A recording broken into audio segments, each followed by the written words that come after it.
Hi everyone, welcome along to another video lesson. Now when you join the blues group, I ask you a series of questions to see what you'd like to learn, and one that's been coming up a lot is how to jam with other people. And now I've been thinking about a lesson on this. Now before you can jam with someone else, it's a good idea to jam with yourself. So what I was doing there at the beginning of this video was I was kind of playing a phrase and answering myself, but in a slightly different way. So let me show you what I was doing. First of all, I was using the pentatonic shape. I'm in G, all right, playing over in blues in G, and it's this shape here, we know. You can look in the unit section if you don't know that shape, all right. And now, of course, because this is on the 3rd fret here, this is a G. If we go to the other G, which is on the 15th fret here, that shape repeats, right? Now, what we're going to do for this lesson is we're going to try and create a solo with ourselves, all right? Now, the first thing we're going to do is we're going to play on the 15th fret using the neck pickup and your pick, okay? And then what we're going to do is we're going to change the pickup to the bridge pickup, and we're going to play in this first position with our fingers. So let me tell you why we're doing that. First of all, it can create contrast. So for example, if I play something like this, okay, then I do this.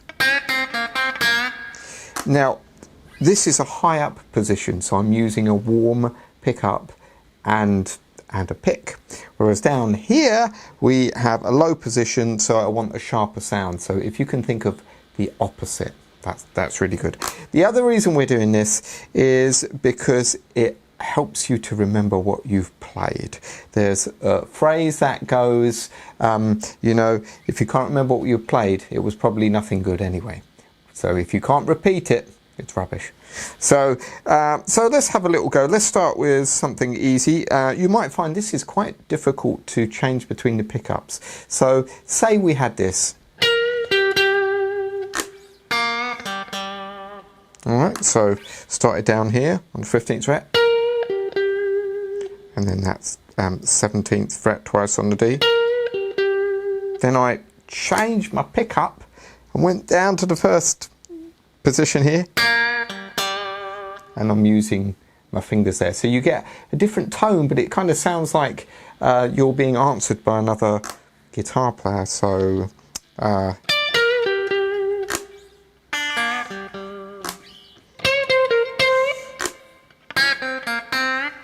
so these licks, kind of what you play, doesn't matter too much, but you're trying to answer the lick in the other position. So let's say, for example, we did another one.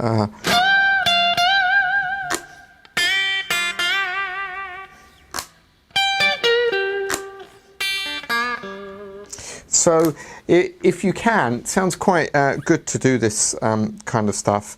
And when you start to jam with another guitar player, if they play a phrase, hopefully you can hear that, and you can answer it maybe in a different area of the neck, you know. So even if you don't have anything slightly different to say, you could play the same thing but in a different position with a different, you know, part of your body, your fingers, in this case. So let's see, I'll jam for a little bit, and so you can get the idea.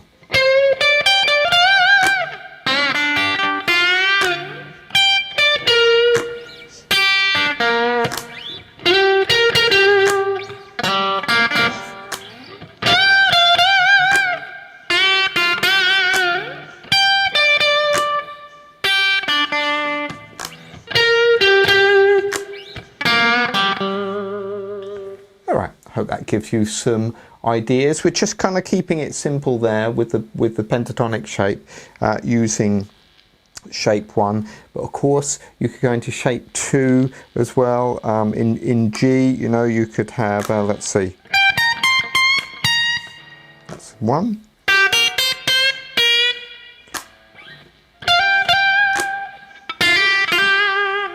So you can do it anywhere, can be as complicated as you like, except to say that really when you're playing phrases, it's phrases that you remember. You don't remember so much, you know,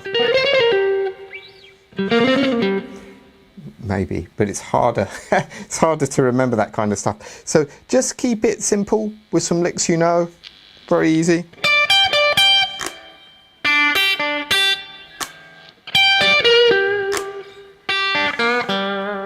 There we go. Anyway, have some fun with that. See you in the next lesson.